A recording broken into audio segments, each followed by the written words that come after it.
Hello, TSU family.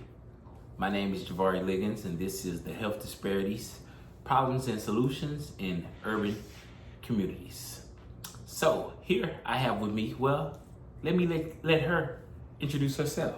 I'm Dr. Sylvia Okpon, an ELD specialist in Houston Independent School District. All right. Well, speaking of the Houston Independent School District, Sylvia, so can you tell us how many people live in your community where you grew up and what side of town of Houston? Sure. I'm from Southwest Houston, Texas. In my community, there are roughly, I would say between 200 to 300,000 people. Okay, just moving on. What are the major health problems affecting this community that you would say? Oh wow, there's several. We have just chronic illnesses such as obesity, diabetes, high blood pressure, high cholesterol. A lot of mental health issues are very prominent in the area. And I would say those two are a huge focus. Nice. Well, let's just say in the last 5 years, has the population of your community increased, decreased, or stayed the same? Definitely increased. Okay. I will say that a lot of people choose, Southwest Houston, Texas is very diverse, so areas and neighborhoods like Sharpstown, A-Leaf, so to speak, a lot of cultures do migrate to that area. So I would say there's a huge increase. Nice, and I love that you mentioned different areas, just leading to our next question. How would you compare the living conditions in your community with those in other areas of the city or the state, or both? I would say living conditions range from low to medium, middle income households, and it's really different compared to other places around Houston, especially when we're speaking of the other prestigious areas such as like River Oaks, Bel Air. So there's a huge difference, and I would say access to resources are more scarce than those prestigious areas. Okay, so I'm gonna stop you right there. So just leading into our next question.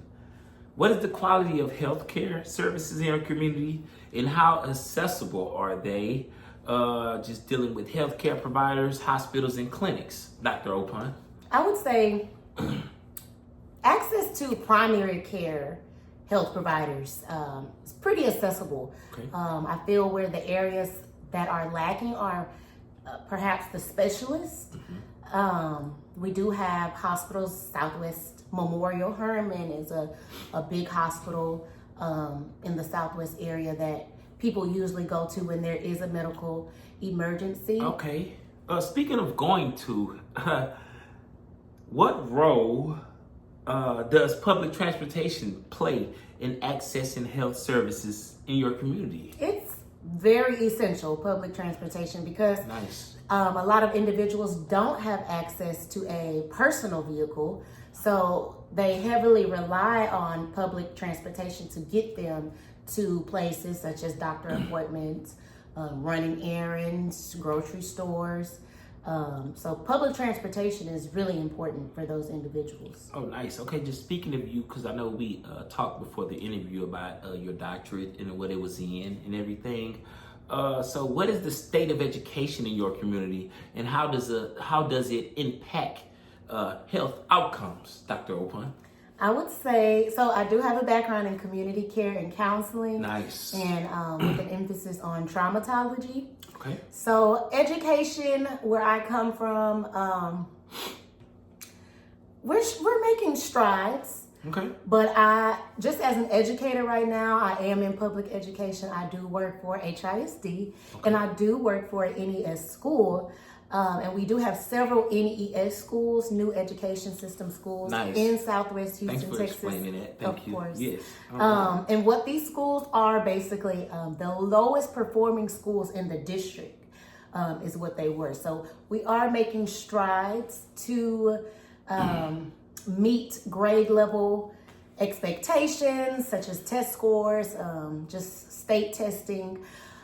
But they do vary, and they are different versus private schools in other areas, or the other magnet schools. We do have a few magnet schools, but education is it can be improved. Okay, speaking of strides, impact, meeting the requirement, normality, how would you describe the quality of law enforcement or police services in your community?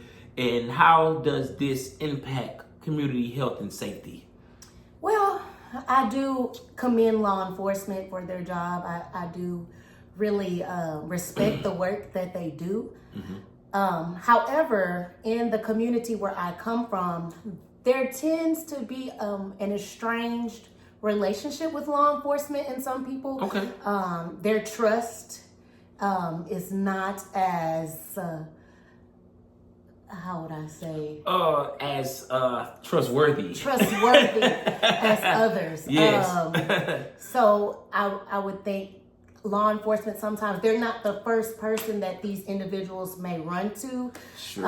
Also, it's nothing that has ever not been said before, but I do feel like response times in the area that I come from, they may take right? a little bit longer than getting a call from River Oaks to report for an emergency. So, but I do respect law enforcement. I do appreciate the work that they do, but I do feel like that there can be more improvement just with the relationship between the residents and law enforcement, especially when dealing with individuals in crisis situations. Yes. Mental health is a huge one of those health issues that I named at the beginning. So just having officers being trained with mental health and how to respond, because there have been some cases from where I'm from that have unfortunately ended and not the situation that we wanted it to end, just with a lack of knowledge of how having to de-escalate crisis situations involving mental health. Okay, thank you. What types of employment opportunities exist in your community, and how do they affect health? Oh, there's several, anywhere from retail to construction to providing services. But I will say there are a lot of lower paying jobs. And so the issue with this is not having the means or the funds to access the best health care available, or, people just not having perhaps insurance to afford to go to the doctor to get their regular routine checkups. Speaking about being able to afford something, the means, last question I have for you, Dr. Okpon. What solutions do you think could address health disparities in your community? Oh, there's several, and I am a solution-based person. I would say one thing is just creating a stronger relationship with the community. So that may cause for, more outreach programs, mobile clinics that can go to these residents, because sometimes public transportation, let's be honest, it's not the easiest versus just getting in your car and having the luxury to be able to go. So just having the community create a stronger tie, having public health care workers not be afraid to go out into the community and do this work, because sometimes the residents where I'm from, they may not go. So I know several that they don't even believe in taking medication or going to the doctor. So just creating a stronger alliance with those who are qualified to go out into the community and not being afraid to do so. All right. Well, Dr. Sylvia Alice Okpon, thank you so much for your time. Again, I'm Javari, Liggins, TSU family, and we thank you all a lot. Thank you. All right. Have a great day.